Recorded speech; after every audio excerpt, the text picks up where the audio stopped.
Hello, everybody.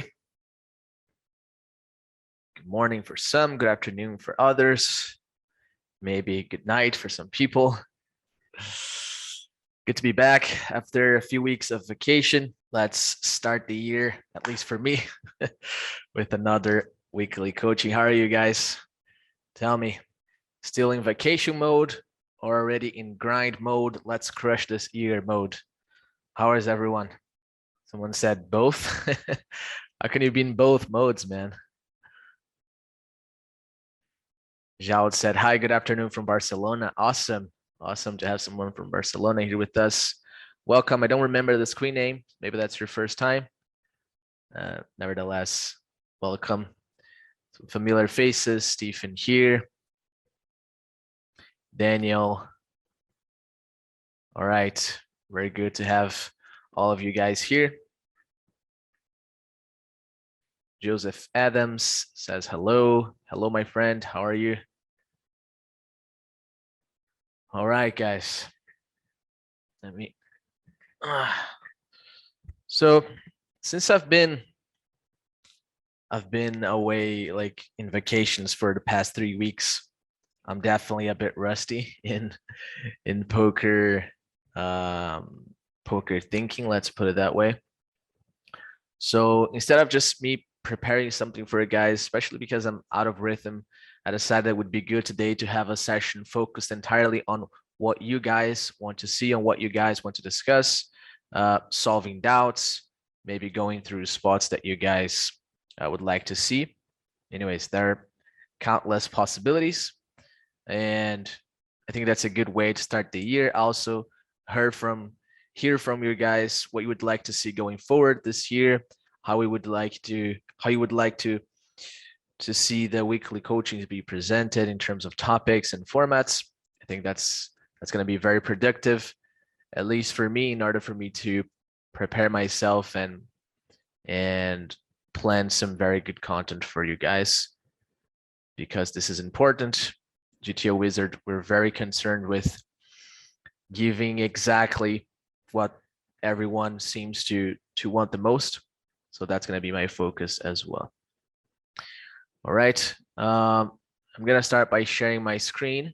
I'm just going to share my browser screen where we're going to have the GTO Wizard page. But I want you guys to interact with me today, talk a little bit about how do you see yourself improving going forward, what you would like to focus most in terms of nodes, maybe in terms of theoretical concepts. We have covered a few toy games and theoretical concepts last year, but maybe there are a few concepts that you guys still would like to revisit or visit for the first time.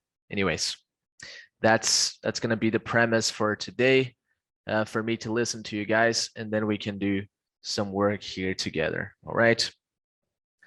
Some people just got here. Casper, Krasimir is here. Hello, my friend. All right, so I'm gonna start by just sharing my browser screen, and then we can go from there. I'll put this right here, and I'm gonna keep the chat here.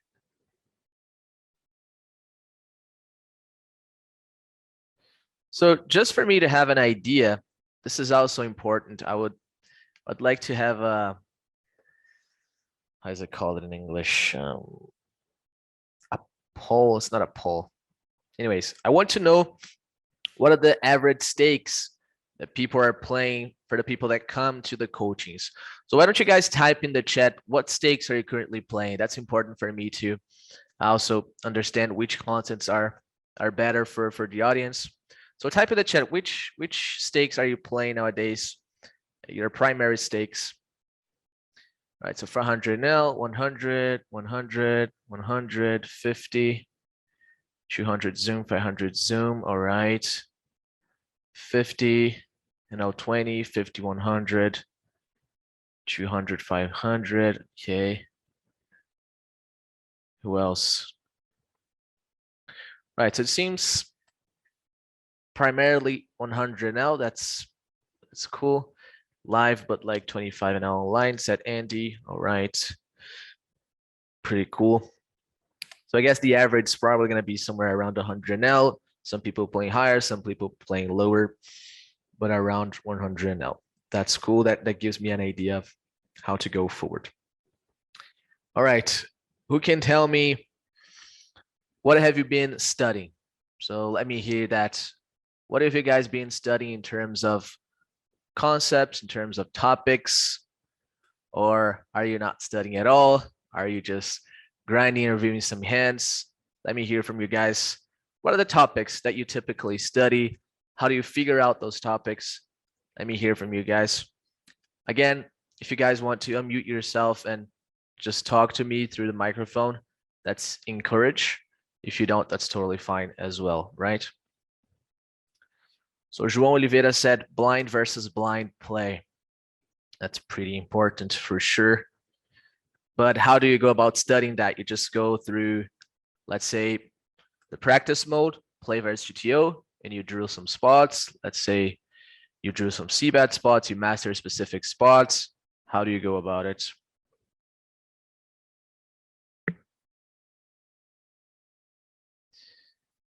Button turn C betting, find spots where I can bet small. Interesting, said Joseph Adams, very specific topic, but can be very relevant as well. Paris said, good session for me would be using the aggregation reports to build strategies. The best way is to identify ways of grouping flop textures, then identifying strategies on turn textures. Cool.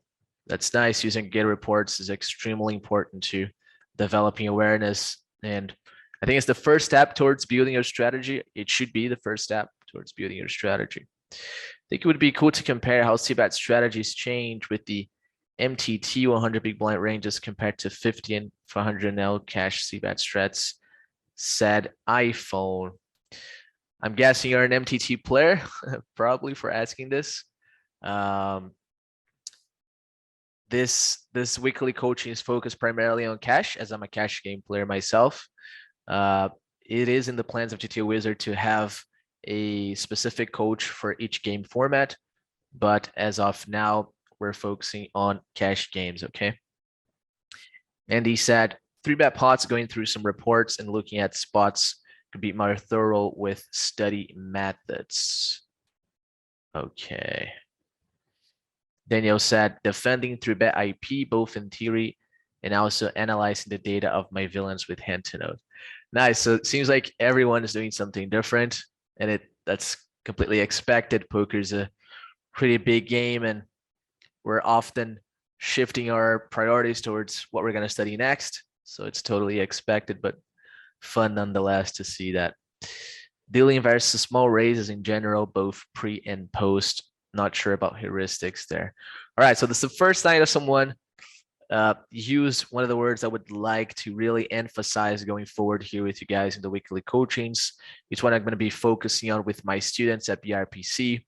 If you don't know me, I'm a cash game player, but also a staking company owner. So I have students that I stake across multiple stakes, and I've talked to them about the importance of building heuristics, right? So one of the most difficult things about poker is that even if you have a lot of knowledge, that doesn't necessarily immediately translate into high level execution in game. So you might know a lot about theory. You might be a guy that understands equilibrium very well. You might even have some math background that allows you to understand Nash equilibrium and the concepts of all that stuff. But that doesn't necessarily make you a very good player instantly, because execution is a whole other thing. And that's primarily because we have two constraints in game. We have a time constraint and an energy constraint. Of course, we're not machines, we're not bots. So if you make a lot of decisions repeatedly, that decreases the level of glucose in your brain. You don't have energy anymore to make decisions, and you're going to be making poor decisions as you go throughout your session. And of course, time constraints, just a time bank. You don't have infinite time to think about decisions. So because of those two constraints, it's very hard for you to apply all the knowledge that you have and to approach the decisions that you have in game from an analytical perspective. So what you do off the tables, and I'm going to be focusing on that aspect of improving your career, which is off the table analytical work. When you're doing that type of work, you have your attention focused on doing a task and you're using all of your energy to try to solve a puzzle. Now, the problem with this is that in poker, you have multiple decisions at the same time. And because of those constraints, it's often not feasible to try and analyze all the variables, all the data for all of the hands, and then try to produce an output. So that's why heuristics are extremely important. They are a shortcut for you to arrive at the best play. So you're going to see that throughout this year, I'm going to be focusing a lot on this, a process to build more heuristics and better heuristics for the ones that you already have. So very good for feed. I don't know how to pronounce that to mention this here. Casper said, recently I've liked the option to upload my session hands into GTO Wizard and look for EV losses. That's very good. You're basically creating a feedback loop for yourself. So you play, you get feedback, you see where you could be improving, you go ahead and study more those situations. I think that's very good process. That's one of the reasons I really love the hand history analyzer feature. Even before I got to know GTO Wizard, I already had plans to pay someone to build that kind of software because it really is what you should be doing, right? Taking a look at where you're making mistakes and focusing on correcting those. I used to upload hand history, then review the worst EV play, and from that results to the specific spots. Perfect. That's exactly what I just said. And Stephen said board texture and how it affects CBAT frequency. All right. So very diverse answers here from everyone. Everyone seems to be studying specific situations, and that's totally fine, totally expected.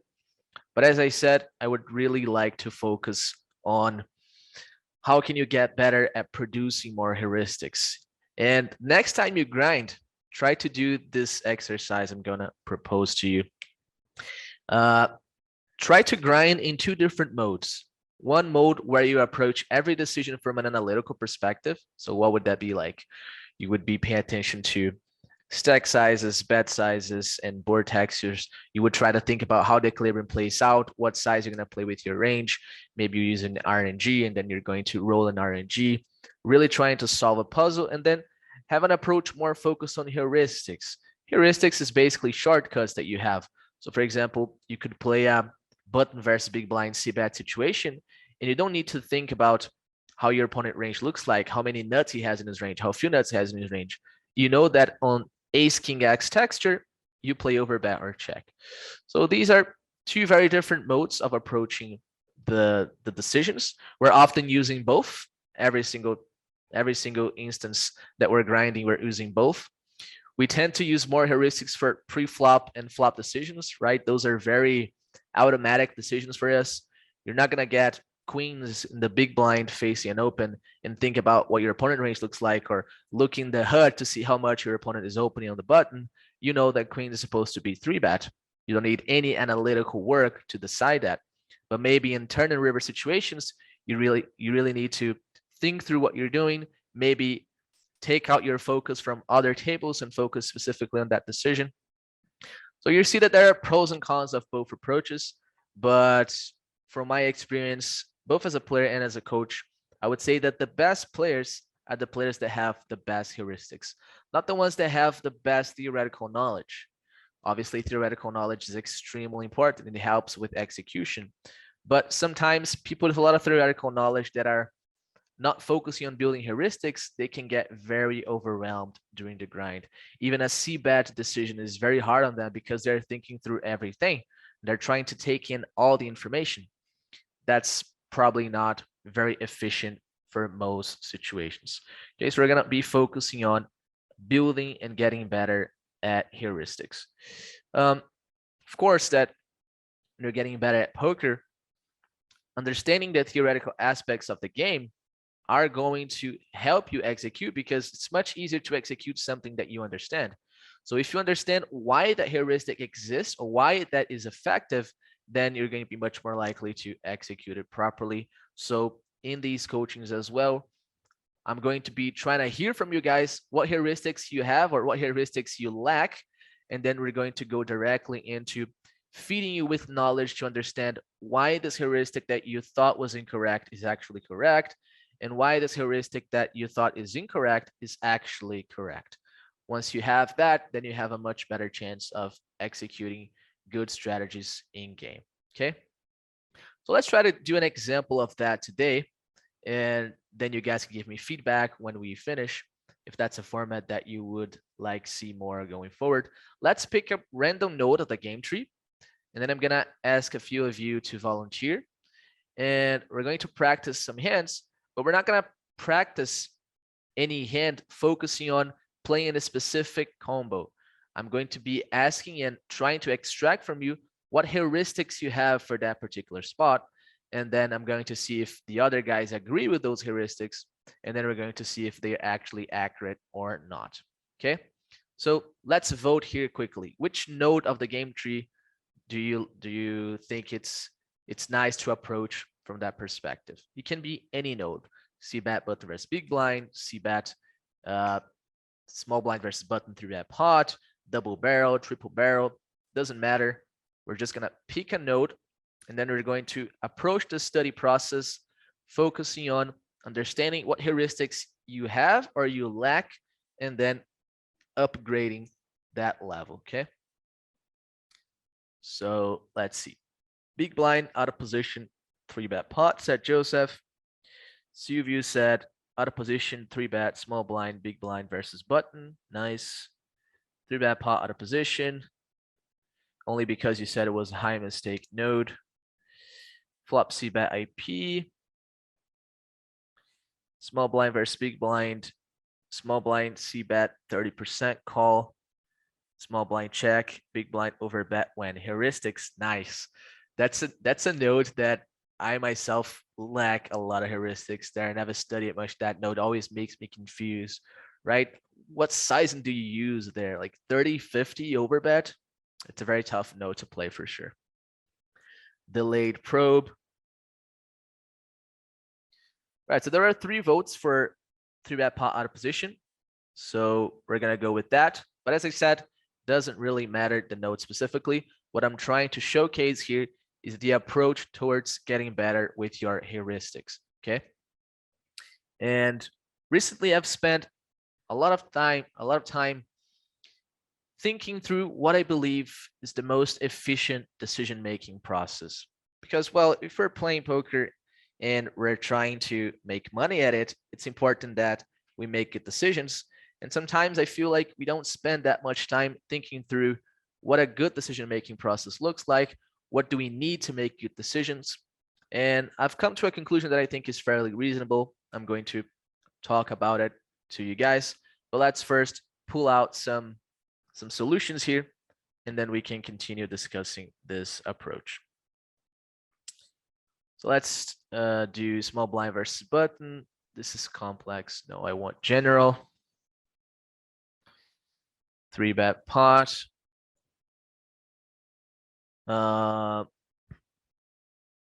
Actually, let's do the practice mode, not solution browser.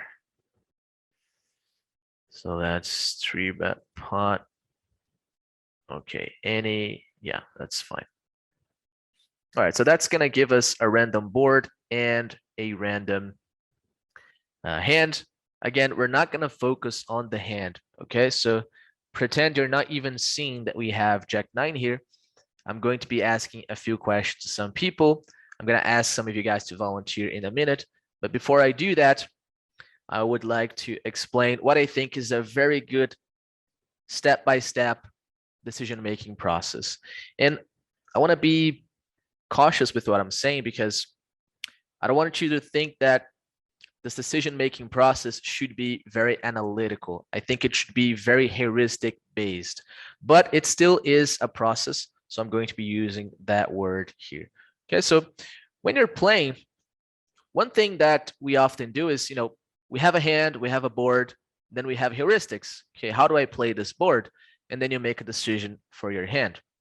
One thing that I've noticed from coaching students that it seems to be lacking a certain part of of the thought process that I think is really important, which is to figure out what your range wants to do in the first place. I think that a lot of times that because of using very simplified heuristics, people jump straight into how the hand wants to play. For example, they're going to see this board.